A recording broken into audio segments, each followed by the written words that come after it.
Hi there, it's Jilinda again, and it's the end of another month, the end of February 2025. Oh my gosh, where did that go? I always think about a theme word for each month when I do these on the rocks reflection videos at the end of each month. And coming up with a word for February, and I quite often like to match the initials, so an F word. There's a couple that come to mind, but the first one I thought of was frenetic. I don't know what it is about February. Well, I do know it's the shortest month of the year, but there's something that seems to happen in February that it's like everything happens. It's all frantic. It's high stress. It's intensive. It's high pressure. It's a bit frantic at times, and frankly, there is another F word. And this February for me has actually been pretty fucked. On a daily basis, on an hourly basis at times. It just felt like there wasn't enough hours in the day, not enough days in the week, not enough weeks in the month before February was over. I don't know if that's how you feel, but I know, and I've been talking to a lot of people, that you get to the end of February and you're already exhausted, which seems a real shame when we've just kind of kicked off the year.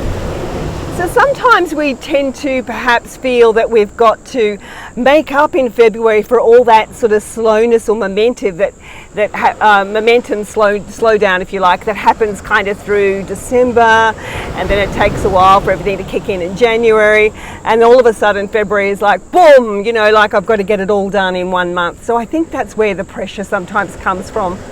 So I'm not sure, are you exhausted as well? I certainly have been.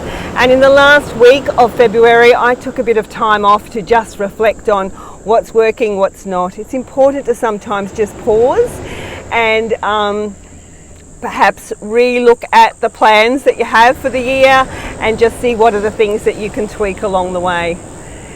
So February probably proved what I shared in my On the Rocks video in January. And that is that wishing and hoping things are different is not a recipe for change.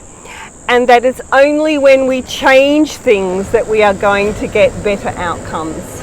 And so that's what I've been focusing on.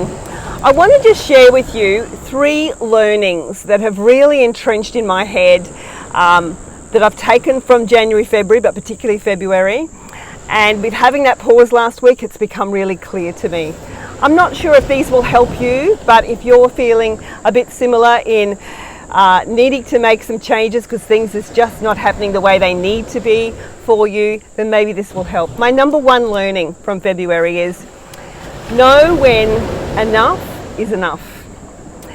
Know before it gets too much and before you crack. Know when to say no, that's enough.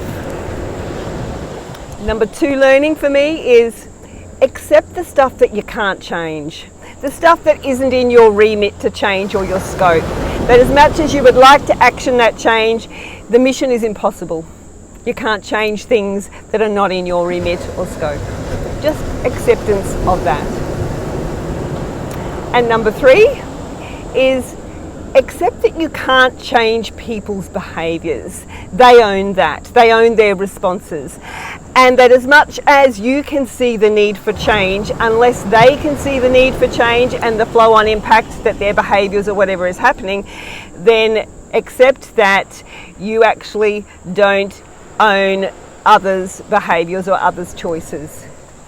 And so there may be some consequences that happen from that you as a person don't own. You may be accountable for some things, but the way they turn out isn't necessarily your ownership. So I hope that makes sense. There's a clarity between what you can do, what you can't do, what is not in your remit, what is in your remit or scope, and what belongs to other people and not you to take on your shoulders so that it doesn't feel like a heavy weight. I think the most important thing that I got from February is the need to stop. The need to sort of walk away from chaos and just have a breather and really kind of build your spirit back up, re-energise your spirit if you like. And I'm doing that because this next week coming up is the first week of March, of course, and it's International Women's Day and Queensland Women's Week. And at this time of the year, I often am asked to go and speak at gigs, and I go to a number of events, and it's just stuff that I'm really passionate about. But so sometimes when you have a pause from other stuff, it's good to fill it with things that do re-energise you, things that do reignite your passion. And so that's what I'm focusing on in the week coming, and obviously as we head into March. So if you like, it's a bit like leaning back into your purpose, the real you, what actually is the stuff that really matters to you in your life, and the things where you feel like you can make a meaningful difference. So I hope with me sharing these lessons that I'm getting from life, the things that I've taken from February, the little reminders that perhaps you're doing already or that you needed to hear as well, I'm hoping that that helps you as well. So as we head into March, enjoy the time that you have to stop and reflect and see how can March be even better than January and February has been for you, and what actions do you need to put in place? What changes do you need to make? And until next time, have an awesome March, and bye for now.